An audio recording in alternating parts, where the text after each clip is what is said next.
Hello and welcome to Good Morning UK Have Your Say, a Force for Good's mid-morning show broadcasting to you live from our nerve centre here in the heart of the great British city of Glasgow with me, your host, Alistair McConnachie. And this is the show where we are British, we love the United Kingdom and we want to stay together. And good morning to TC, always first in with the greetings, and also Linda from Southeast London. And Frankie, good to see you, Tommy as well, and Adam. And we're also broadcasting on TikTok for the first time ever via our mobile phone. Good to see British Megan has joined. Wonderful. Hello to Cindy, and hello to Barry, and hello to Jim, and good morning, Robert. Hope you're well today. Good morning to you all. Now, as I said there, we're on TikTok as well. So we're not only broadcasting on YouTube, on Facebook, and on Twitter, on our platforms, UK A Force for Good, we're also broadcasting this morning on TikTok via a mobile device, which is here directly in front of the monitor. So we've got a busy programme. At the top of the hour, we have a guest who's coming in. That's Catherine Rainey, who's been on before. She's back by popular demand. So good to have Catherine coming in, and looking forward to that as well. And I'm just going to send her the link so that she knows how to get in here.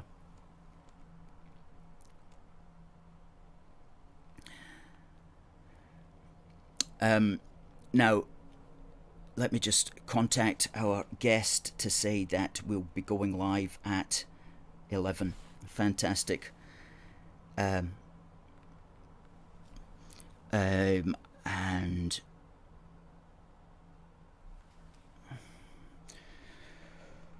Good.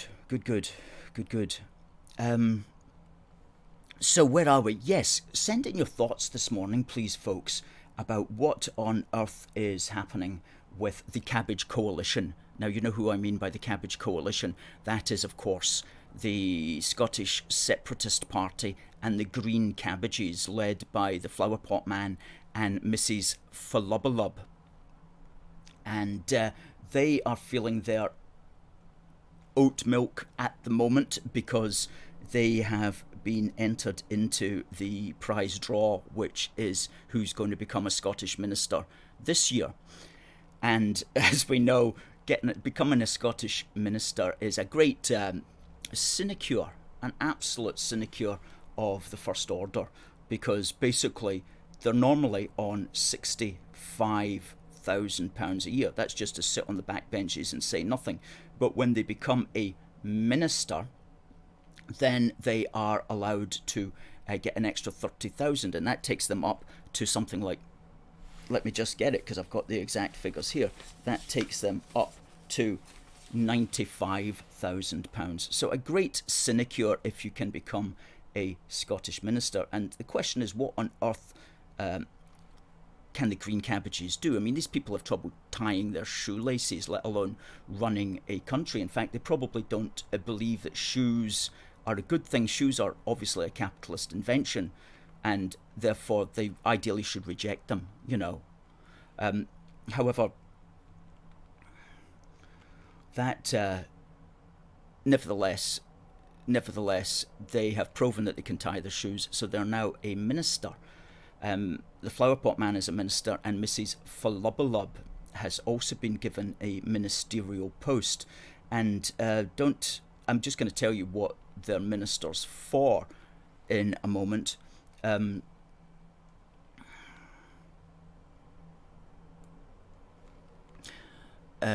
Just checking here that everything is going according to plan.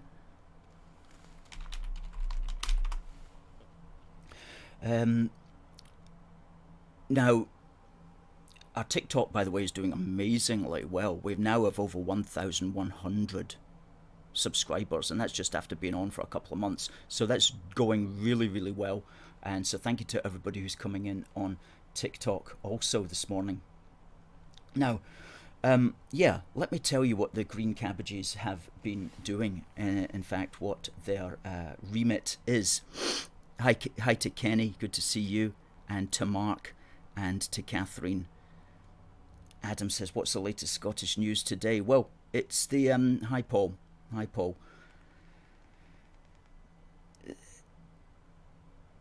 And of course, Tommy says, she now says she has a mandate for a separation referendum because she's got the 7 Green Cabbages on board. But remember, nobody actually voted for these Green Cabbages per se.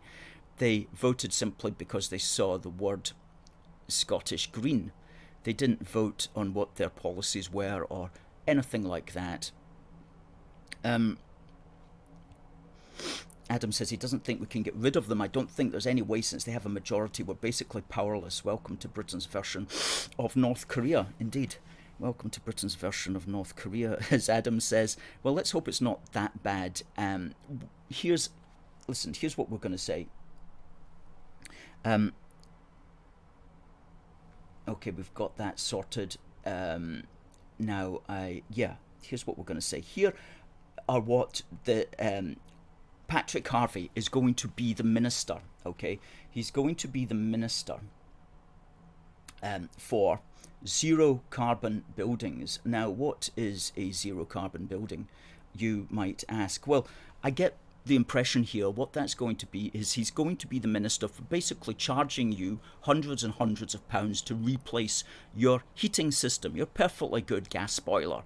Everybody in Scotland is going to have to replace their gas boilers with, I don't know, boilers run on bicycle power or something like that.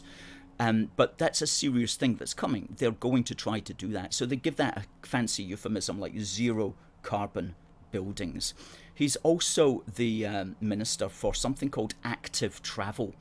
Now, it's always a bad sign when somebody is made a minister for something that nobody knows what that is, because it means they can basically define what it's going to be. So they make up these fancy terms and then they decide what that means. So active travel, I'm imagining that's travel where you actually have to do something physical, such as walk or run or ride a bike or ride a horse,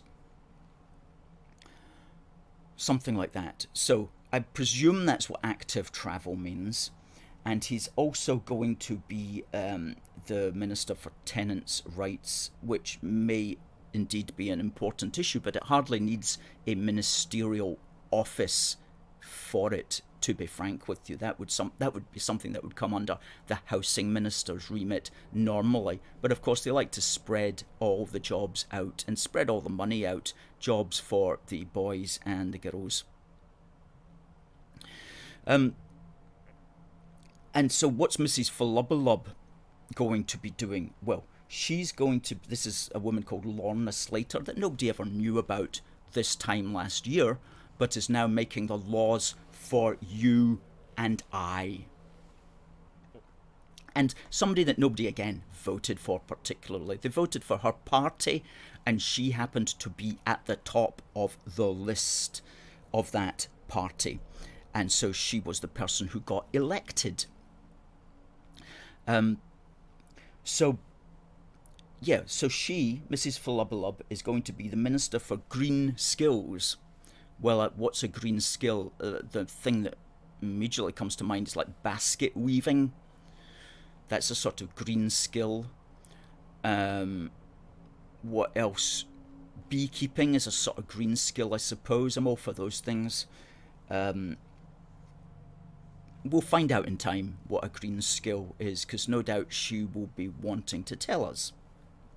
She's also the Minister for something called the circular economy. Again, that's another made-up term.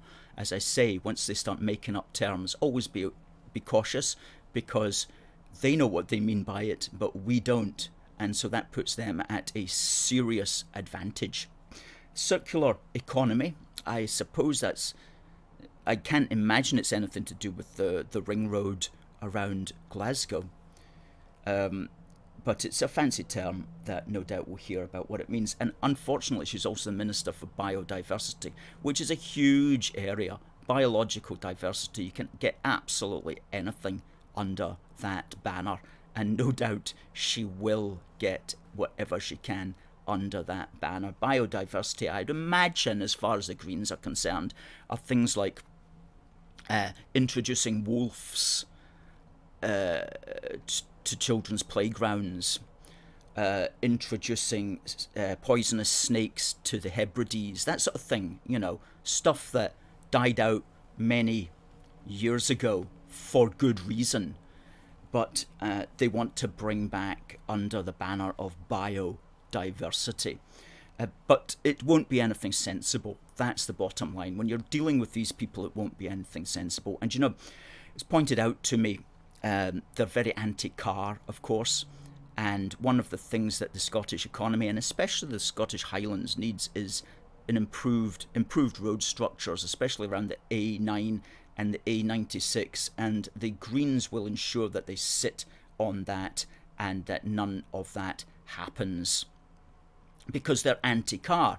And you know, Lorna Slater and Patrick Harvie are anti-car because, well, they're city dwellers, and they've always been city dwellers. And if you live in a city, you don't actually, you know, if you're a single person in a city, you can get away with not having a car, because everything that you need to get to is connected by bus or by train, or if you're particularly living the dangerous life, you can try cycling, which personally I would never recommend doing in the centre of cities, but each to their own.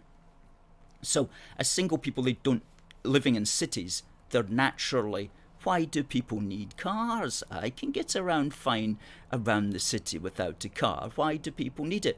Well, when you get married and you have children, you find that cars start to become much more of a necessity, because you have to ferry the kids around.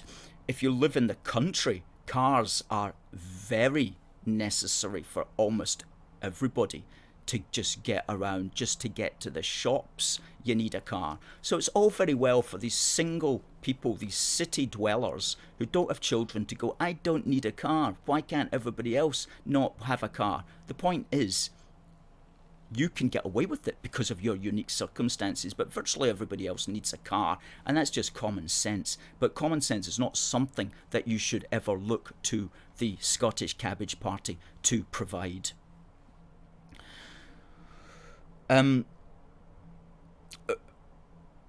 Richard says she's come from abroad to campaign for the breakup of our country. Taking the biscuit. That is absolutely so true. Taking the biscuit, isn't she really? I mean, imagine going to Canada. Imagine if I went to Canada and started to campaign for the Quebeckies to break up Canada. What a cheek!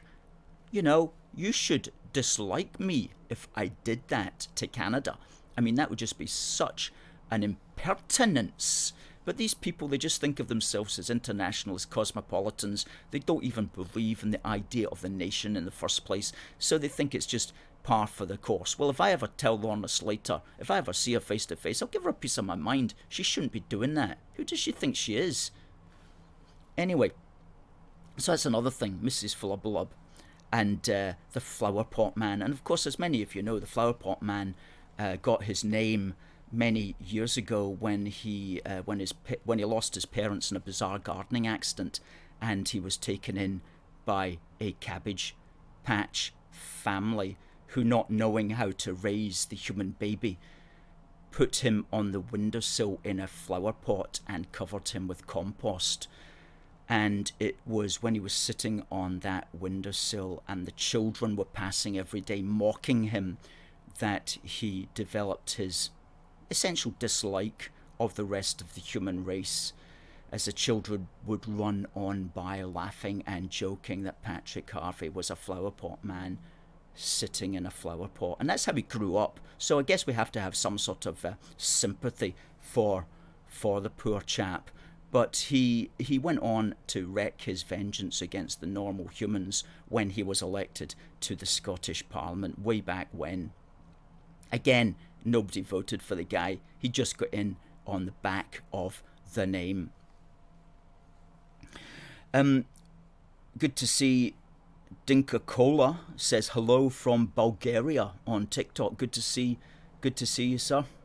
Okay, buddy, hello from Canada. How's things in Canada?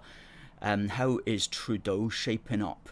Do you think he's going to win or lose from OK Buddy 19? And Friendshield Maiden says, Rule Britannia. That's always a good thing to say. Sandra says, I'm vegan, plant-based, and I cannot stand the Green Party. They are ignoring the issues we can easily change to improve our planet, and they continue to ignore the main issues. Yes. Jonathan says, circular economy sounds a bit socialist. Is everyone meant to be equal? They might end up being equally poor. Well, that is absolutely so true. And one of their former SNP MSPs, a guy called Alex Neil, was quite open about that. He said he was against this because he says that the danger is that the SNP will lose more votes as a result of these madcap policies than we will win. Going ahead with some of these daft policies the Greens are forcing on us is going to lose us more votes than anything we gain. Hip hip hooray! Hip hip hooray for the Union, because basically now you've got even less reason to watch the television, because have you noticed yesterday Nicola Sturgeon sits there and on her left is Patrick Harvie and on her right is Mrs Ful-lub-a-lub. I mean, there's literally no way you would sit and watch that if you had any degree of self-respect. There's no way you're going to sit and listen to these three people tell us what to do, okay? And I'm not alone in that. Many other people are going to take exactly the same attitude, including many Scottish nationalists are like, what has our country come to? Listening to some Canadian who wants to break up the country, listening to Patrick Harvie, Minister for Active Travel, and Nicola Sturgeon. Don't get me wrong, I'm not annoyed. I'm actually quite happy that all of this is happening, because it helps us more clearly identify the issues. And a lot of Scottish nationalists will just say, no, we're not going along with this. And when the Greens fail, the SNP will carry the can for that. And when the SNP fail, the Greens will carry the can for that. So they'll be responsible for each other's failings, and that will be clear in the eyes of the public as well. So it's not good for either of these things. It's a match made in hell. I think that's the expression, isn't it?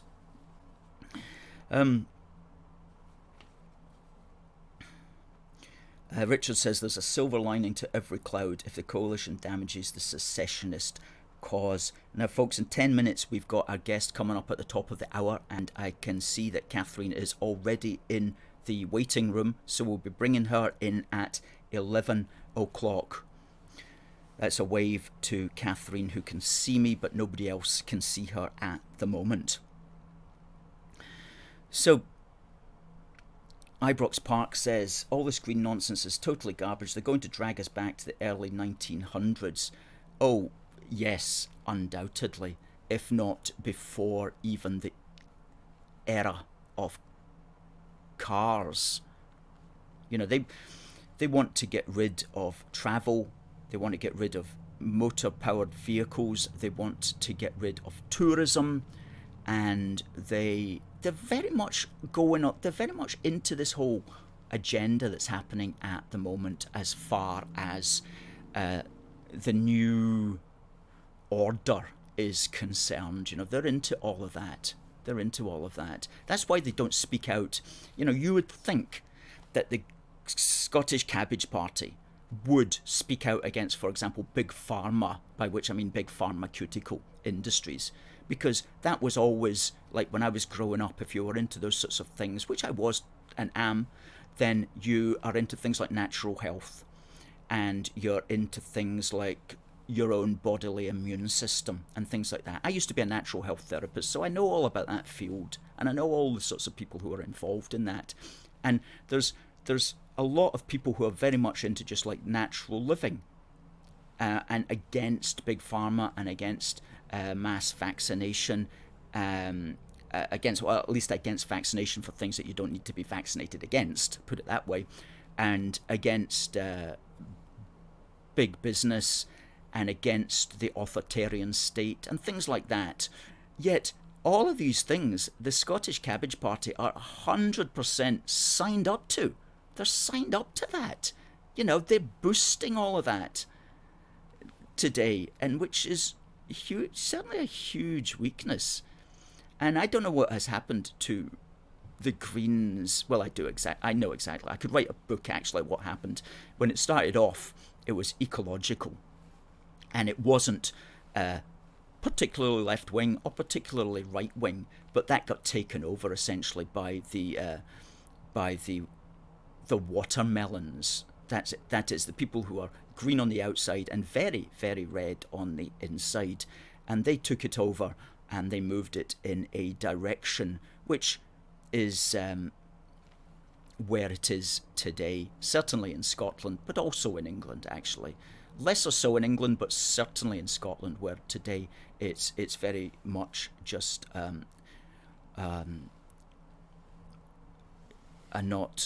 not very good thing at all. Anyway, we all have to suffer it, but hey, as long as we can understand. Yeah, back to the horse and buggy, except for them. Paul says something there. What do you mean by oil apocalypse, Paul? What do you mean by that? Alan says that they have a 4-day working week proposal. Yes, I don't know much about that. The problem with these sort of things, and we'd all like a 4-day working week. The question is, how would that be workable? You know, working practices would have to change. I think it's possible in some areas that working practices could change for that, but you couldn't have a 4-day week in Scotland while you have a 5-day week in England, because that would mean that costs for companies setting up in Scotland instead of England would be essentially 1 day higher, 20% higher. So you couldn't have that within the United Kingdom.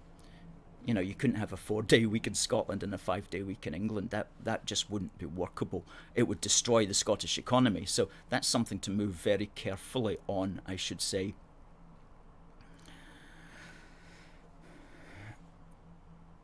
William says he likes that. I like the Scottish Cabbage Party idea. Yeah, it is. It sums it all up. It was one of our folk who came up with that great thought. Paul says, if you take the jab, I'll be disappointed. Paul, I won't take the jab, and it will be over my dead body, literally.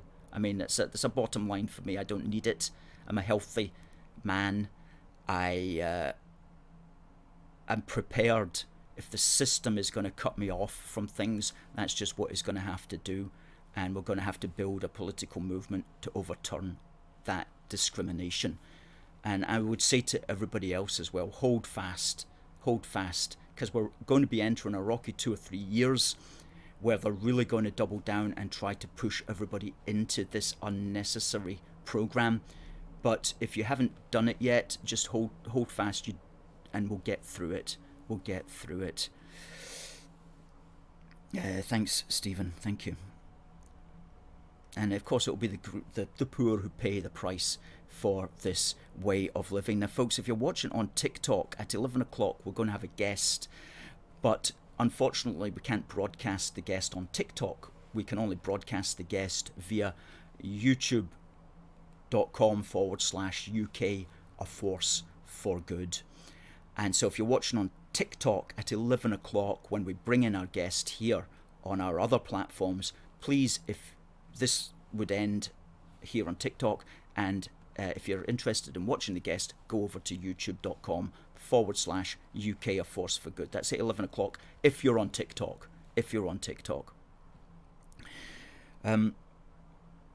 Alan says the jab will be eventually forced on everyone. Well, they're trying to do that, of course, with teenagers. And of course, they understand that there's absolutely no medical reason for them to take it whatsoever. So they're making up all kinds of social reasons about how it will enable them to go on holiday, how it will enable them to get back to a normal life, how it will enable them to go to clubs and nightclubs, how it will enable them to meet their friends, all that sort of stuff. So they're making up social justifications for it for the young people, because there are no medical reasons for the young people to take it.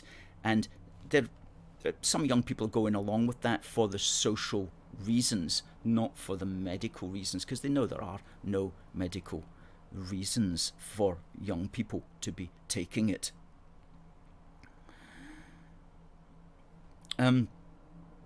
We've got a guest coming up in 2 or 3 minutes. Before then, though, we've got a competition. Let me talk to you about our competition. Now, it's to win our sweeties here. These are mixed fruit sweeties in a nice Union Jack tin. Now, all you need to do is to answer the question, which I'll give you in a couple of minutes, and send it into contact@aforceforgood.uk. Okay, contact@aforceforgood.uk. If you've the answer to the question, which I'll ask in a couple of minutes after I have spoken about this day in British history. Now, you know we always like to talk about that. We always like to recall to memory things that have happened throughout the British Isles, and important people, important events, or local things that have happened. And it was on this day, on the 1st of September in 2007, when the Victoria Cross Memorial was unveiled in Glasgow, just at the foot of what's called the necropolis, which is the big cemetery just next on the hill, which sits next to Glasgow Cathedral. And it commemorates, the Victoria Cross Memorial on this day commemorates the 29 recipients of the medal who were from Glasgow, or who were buried within the city's cemeteries.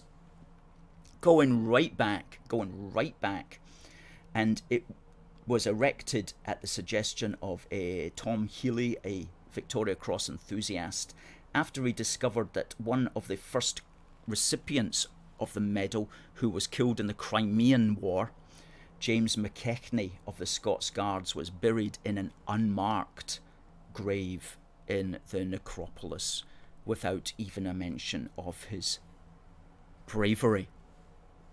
And he discovered a further 3 unmarked Victoria Cross holders' graves in the city, and he approached the council with a proposal to commemorate all the recipients who had a Glasgow connection. And so it was on this day that they erected the memorial. It's a small memorial. If you just walk past Glasgow Cathedral on your way to up the hill to the necropolis, you cross over a little bridge.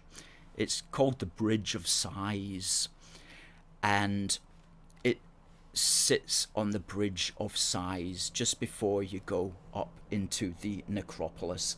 And it states, in honour of the Glaswegians awarded the Victoria Cross for valour, this memorial was erected by the City Council on behalf of the citizens of Glasgow in remembrance and with our gratitude. So that was on this day, 1st of September in 2007.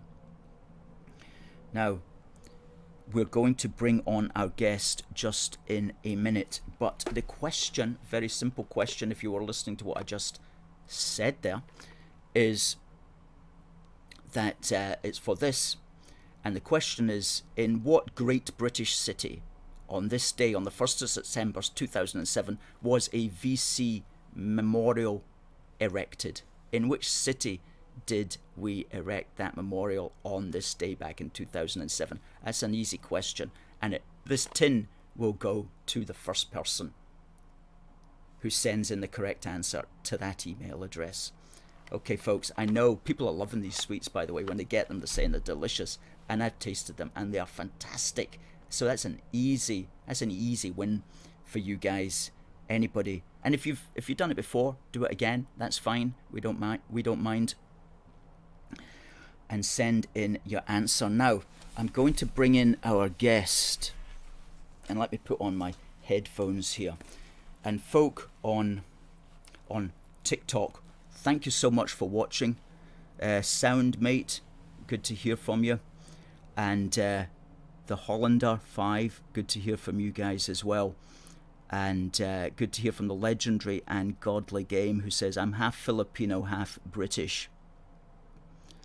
Friend Shield Maiden said, good to see a Scotsman so patriotic and British. Isn't it fantastic? There's lots of us around, I can assure you of that. Okay, Buddy 19 says, not too good here in Canada. I hope Trudeau loses. Hey, you and me both. You and me both, buddy. Folks, and there's another chap there from the Philippines. Good to see you. Do you support the Philippines, says Judo Wex? Well, as much as I know about them, I certainly do. That's for sure.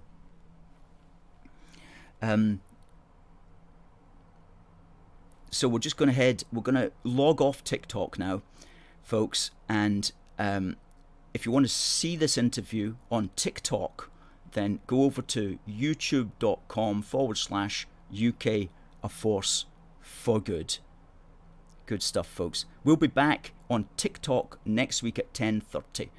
And so good to see you guys here. We're ending the TikTok broadcast and we're just going now. End now.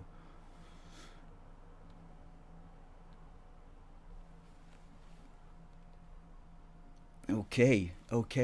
That's the first time we've done TikTok. Now we're bringing in Catherine. You ready to go, Catherine? Let's bring you into the stream.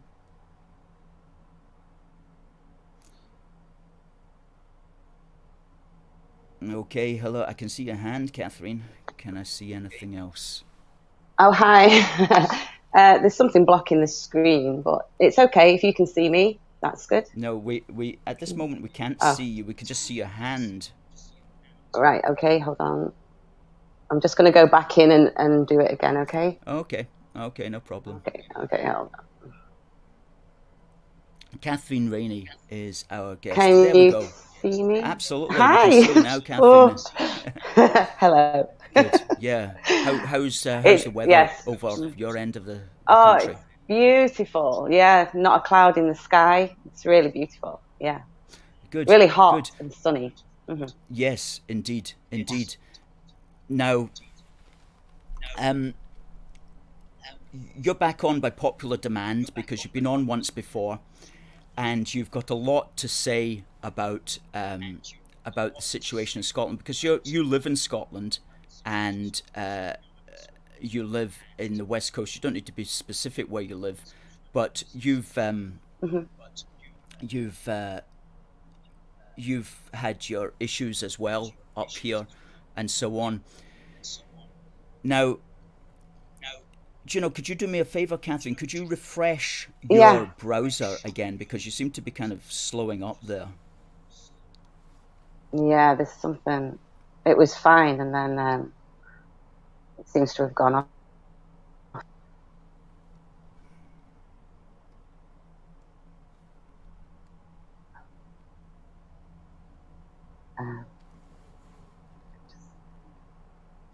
Well, just saying Chrome isn't responding. So yes, if you leave studio, if you leave studio and come back in again, Catherine. Okay, fine.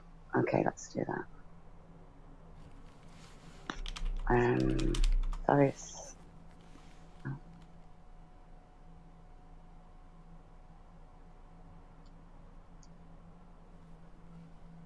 Yeah. Okay. Well, while Catherine is doing that, I'm going to kind of bump Catherine there from the studio, and she'll can come back in again herself. And we hope that she's going to be able to come back on. Getting some messages coming in. Right. Now, folks, Ronald says hello, Catherine, as does Tommy says hello, Catherine, and Alan says welcome, Catherine, and hi. So a lot of people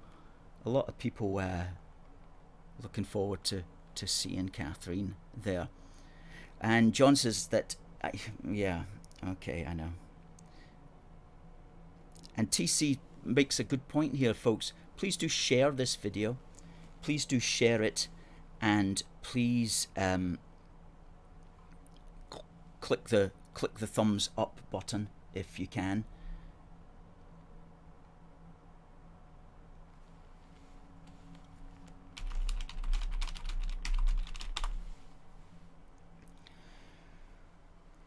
And get this around, please do, because if we don't do that, we rely upon our supporters to be able to spread the message as well. So if you can do that, please do so. Good morning, says Frankie to Catherine. Yes, as Alan says, we're good at what we do, and we definitely deserve a bigger audience. That's for sure. We definitely do deserve a bigger audience, and I think the audience for the sorts of things that we say is virtually unlimited worldwide. Hi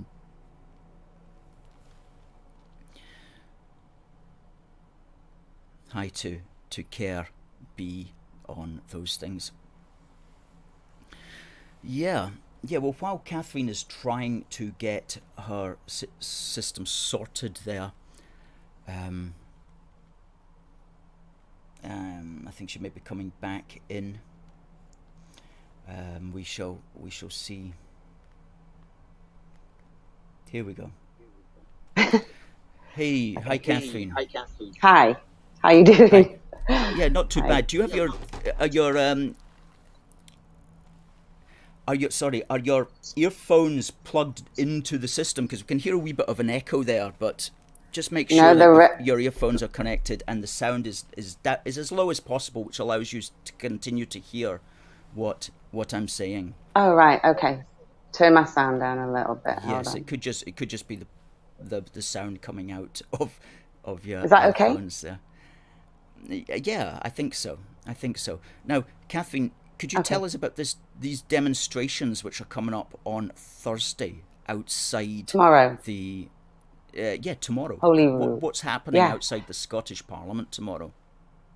Okay, so well, I wasn't sure that there was one on at 11 o'clock in the morning. Apparently there is, but the one that I was going to was at 12:30, which is a really important subject on children being able to say, "Oh, I'm a boy now today," or "I'm a girl now today," which we all know children of that age do.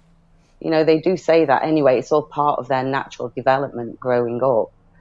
And, you know, they're now trying to get involved with that, you know, teachers and politicians, and basically encourage them to go further, you know, to say that they're a boy or they're a girl. And it's outrageous. It's just another outrageous thing that you know, the SNP and now the so-called Greens are doing. So yeah, I think it's really important to go tomorrow and you know, protest against that. Yeah. Yes, that's at 12:30 outside Holyrood tomorrow, Thursday. And that's I don't know who's organising that as such, but I have noticed on the internet that there are some people who are making a demonstration about that. I also noticed that at 11 o'clock earlier in the morning there is also another demonstration. Now again, I'm not connected with, and AFFG is not connected with any of these groups, but I do know that the one at 11 a.m. it says, "Stop the Scottish government giving our name away. Woman equals adult human female. Say no to self-ID. Say no to self-ID of sex." So that will be campaigning against the idea that you know, men can call themselves women. And then the one at 12:30 is let me. I've got the thing here. It says, if you are angry and opposed to the Scottish Government transgender guidelines to schools, please join our protest on Thursday, 2nd of September at 12:30. Yeah. Please bring your pots, pans, whistles. We want them to hear us. Okay. Oh, well, that's interesting. I didn't... thanks for bringing that to my attention. I think it seems to me it could just be like, to hide other things that they're doing this. I mean, I'm not trying to take away that the young people and children, if there is, and I actually know somebody with a child who has decided to be a girl. So I'm not saying it doesn't happen, and I'm not just shutting it down, but I've heard a lot of children say, oh, I want to be a girl now, or, I want to be a boy, just in play and just in development. And, we can't take every person that says that, that's gospel and that's the way it's going to be for them throughout their childhood, adult, teenage years, that they're always going to feel like that. So, yes, but to me, it seems to be a cover-up for what's actually going on as well. What do you mean by that? In politics and with the Greens and the SNP. Mm-hmm. Well, there's certainly the Greens are hugely behind this sort of thing. The Greens at the moment, well, the Scottish Cabbage Party are essentially... we see it a lot in the world, don't we? When something major is...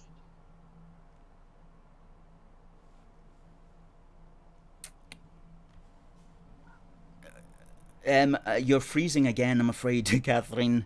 Right, okay. I don't know what's wrong because my phone's all charged up and everything was working fine when we checked it'll it just before. Yes, absolutely. It'll just be the upload speed in your particular area. I know that you live in a particular rural area where the upload speed of these things is probably lower than in normal. Yeah, but I think so. The thing is, the Greens have an agenda to push this very heavily, and we're going to be seeing a lot more of this now in the Scottish Parliament, with the Greens being part of the governing structure. So the Greens are definitely behind this, and they're pushing the SNP into doing things like this. And as you pointed out, they're so right. Children could just be playing around, and yet that gets taken out of context, and they get put down a medical pathway for the rest of their lives.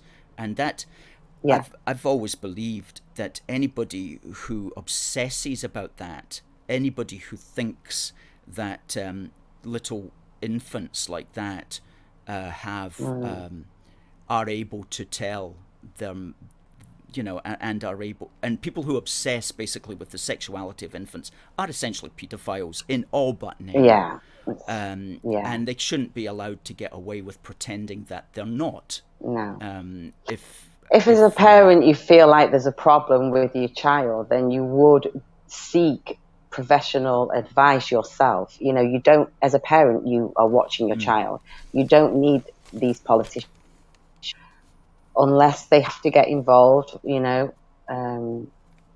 due to neglect or whatever, but you don't need them interfering in their normal development, Yeah, absolutely. Don't need them doing that whatsoever. Yeah, absolutely. Good. Okay. Yeah. Well, do you have children yourself, or are they? I've got one boy. Who's I've got a boy who's 19, and if you look at his picture, he's put his girlfriend's long hair on, like a hairpiece. He's put it on as a joke for his his profile picture. He's only messing about. He's he's a boy and he wants to be a boy, but he's just joking. Obviously, they're a great group of friends that he's got, and they've all grown up together. And they are that generation, very free. It's very refreshing to see, and open about things, and that's fine. It's just little children, their brain hasn't developed enough. I mean, puberty hasn't even started where they're getting those feelings, so I don't know, where they've got their information from to actually say that they're going to, look at 4-year-olds, 5-year-olds, so on. To me, it's like control. It's like they're trying to say, we're in control of your lives, your children's lives. They're like Big Brother, and which is what they want, world domination. We have to remember as human beings that we were born free. We actually could, we could rebel, and we could all say, you know what, we're not paying our council tax anymore, we're not paying our bills anymore, we've had enough, we're just going to, if they keep this pressure on us to stop us from enjoying our lives, going about our daily businesses, take over and control us all. So, and they're starting in schools with the children, talking about that as well. The SNP and the Greens, I feel in Scotland that they are really trying to control the schools politically as well. Just those every day, just little things that they put into children's minds to vote for SNP, or I see it myself in Oban, to be fair. Yeah. What sort of things do you see? Well, for instance, there's teachers on Facebook that, post a lot of things to do with Greens or the SNP on Facebook. They do have cups with the logos on, mugs at school with the SNP logos and things like that. The SNP, I think, have tried to take over like the colour yellow and the word yes. It's not their colour, and it's not their language, and it's just these little things that it's like, advertising their parties, basically. That's what I think anyway. I don't know if anyone else thinks the same. Yeah, they totally ruined the word yes, didn't they? They totally ruined the word yes. It's like you don't want to put it, you don't want to write it sometimes, but they think, hold on a minute, this is our English British language, you know what I mean? Like you can't have that word. So we need to. Well, that's what they do. They control. We need to take back words. We need to take back our country, don't we? Yes. The big question, of course, is how do we do that? But at least the first good thing is knowing that we have to do that. Definitely, and we have to take the country back, and just take the country back to some of our old values as well, and this is something we'll continue to develop here at A Force for Good. But behind the idea of British values has always been the idea of liberty and general freedom for the individual. And of course, I understand sometimes that's kind of more rhetorical than fact. And I can also understand that here in Scotland, we've got quite a strong history of authoritarianism on all sorts of issues going way back into the midst of time. But nevertheless, it's a great idea. It's a great sort of value to develop, the idea of liberty of the individual. And to an extent, we have, in some places, really promoted that. And so we need to get back to that, and to the idea that Britons never shall be slaves. Yeah. And base of life on that. We said a couple of weeks ago, governments should be to facilitate liberty, not to control the population. And it's always a balance, of course, but it's swung too far into the controlling elements now, and they're seeing this. They're seeing worldwide the threat of worldwide disease as a very effective way to control people. It's called the biosecurity state. And lots of countries now are moving towards this biosecurity state as a form of control, almost getting rid of democracy. Undoubtedly. Go ahead. I just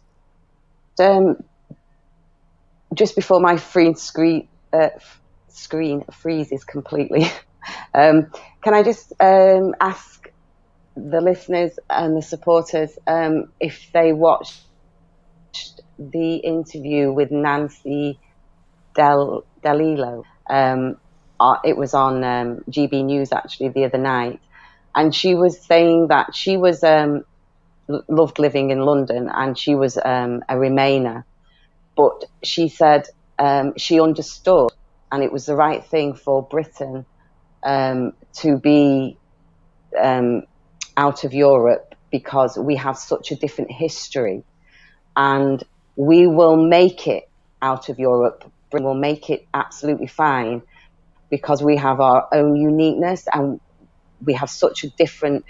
She said, being from Italy, she wanted to stay in Europe, but she understood why the British wanted to leave Europe, because we have our own identity, we are our own island, and I thought that was really interesting. If you can probably watch it again, catch up that interview. It was very interesting, actually, what she had to say about that. I don't know if any of your listeners watched that or heard that. Yeah, Richard saw it, and I know that one or two others also did. So yeah, so it's very interesting. Indeed, that's important. We do have a different history from the continent, and that's what's always set the Britain apart, and that's why our relationship with the EU has always been different from the relationship of the other countries, because we're not literally bonded to them by the same landmass. We've always had that island mentality. Yeah. Good. Catherine, thank you very much for coming along today. We will have you back. Sorry about the screen freezing. There's nothing that you've done. It's simply just the upload speed in your particular area. But we heard everything you had to say, and we got one or two points out there. So thank you very much for coming along, and we'll say goodbye now. Okay, take care. Back. Cheers. Bye-bye. Bye.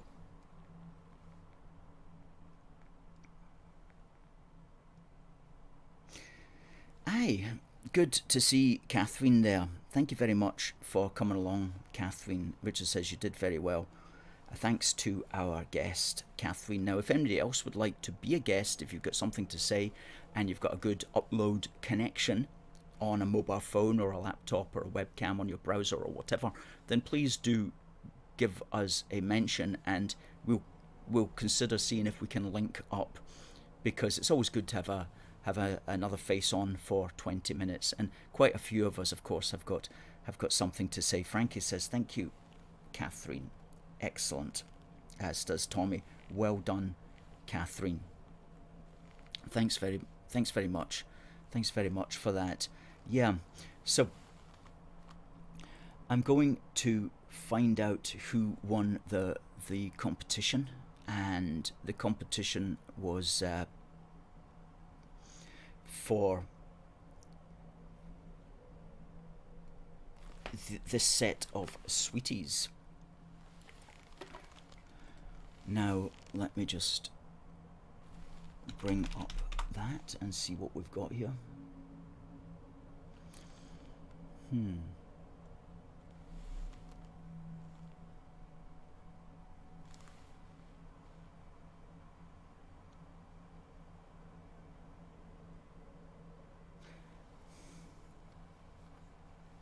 We do have a winner, and we've got several people there come in with their points. The correct answer, I asked, of course, I said on this day, on the 1st of September, back in 2007, which great British city unveiled a memorial to the VC winners in its city, going right back?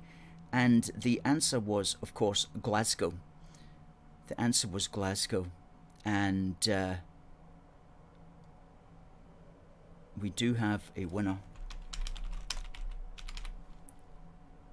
And the winner is Anne Simeon.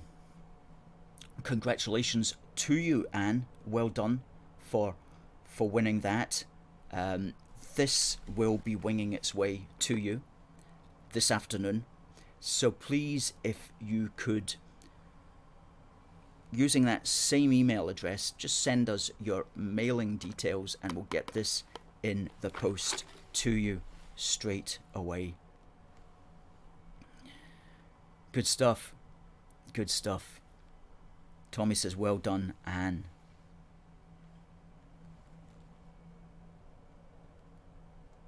Well done to this week's quiz winner, Anne Simeon. Enjoy the sweets. Alan says, well done.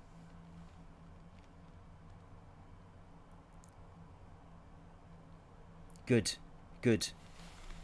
Well, it wouldn't be a show if we didn't put up the link to the wee book for the Union, which is only a £5. And a lot of what we've been talking about, a lot of what we base our philosophy upon, is summed up here in a wee book for the Union. And it's only a £5. Click on the link and you'll get this, and we'll also send you a free copy of Union Heart, which is our occasional magazine. Okay, we'll send you a copy of Union Heart as well as the wee book, and that goes with anything that you buy. We'll always stick in a copy of the latest magazine. And our 36-page bumper edition is on course. It is coming up. It will be this autumn, and we're working on that right now, so wait for that as well to come out. That's going to be a cracker, an absolute cracker, and that'll be free to anybody who is a Union supporter. That is anybody who gives us a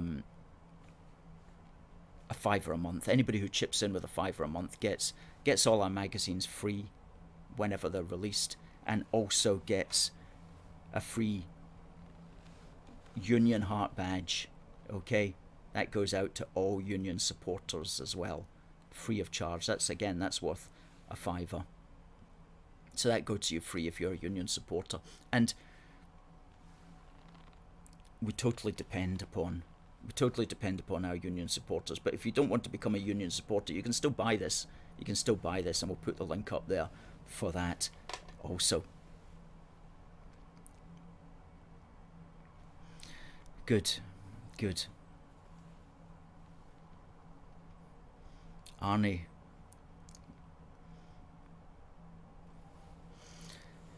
Hey, absolutely.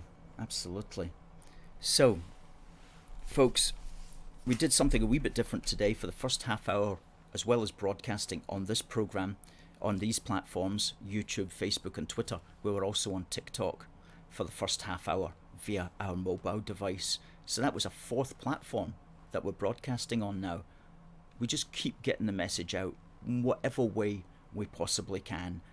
And so thank you to everybody who does support us, because we've got a great team here behind us all, working on Facebook, on Twitter, on Instagram daily, on TikTok and YouTube, and also on political outreach, sending copies of our articles and our publications to opinion formers and politicians. And we're doing what we can within the resources that we have here, and we appreciate each and every one of you. We'll be back out on the street on the 25th of September, when the Scottish Nationalists will be having their annual march down the Royal Mile. We'll be out there in Edinburgh, so if you'd like to join us with that as well, please send us a message and we'll count you in on that, definitely. Frankie says, always educational. That Preston journalist says, I'd love to come on as a guest. I also run a Pro-UK YouTube channel.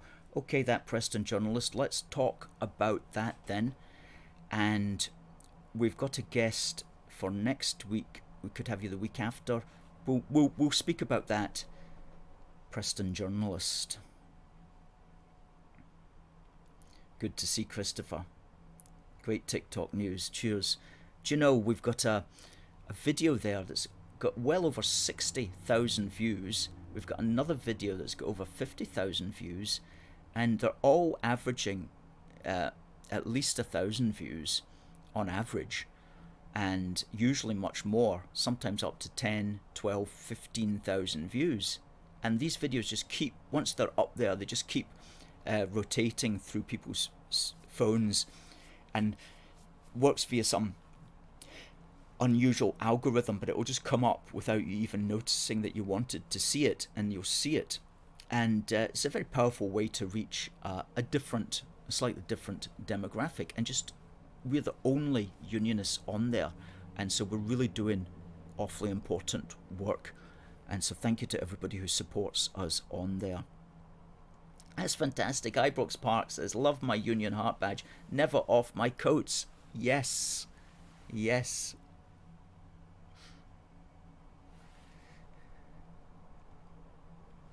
Okay, folks, we'll be back next week. Thank you for everybody who's here, and hope to see you next week again. It just remains for me to say God bless the United Kingdom, and God save the Queen. See you next week.